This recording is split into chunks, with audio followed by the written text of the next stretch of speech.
serta rakan-rakan yang saya sayangi. Nama saya Nur Wafah Husna binti Muhammad Zuki dari tahun 4 Intelek. Dan hari ini saya ingin menyampaikan pidato bertajuk Saya Bangga Menjadi Murid Berdisiplin. Rakan-rakan sekalian, disiplin bermaksud kita patuh kepada peraturan.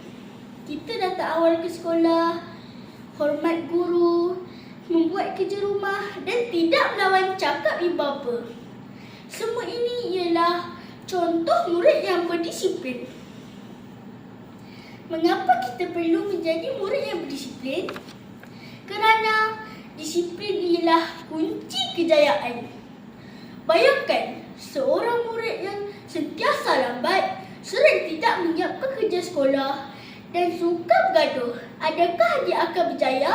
Tentu sekali tidak. Tapi kalau kita rajin, jujur, hormat orang, kita pasti akan berjaya dalam pelajaran dan juga dalam hidup. Rakan-rakan yang saya sayangi, disiplin bukan hanya di sekolah.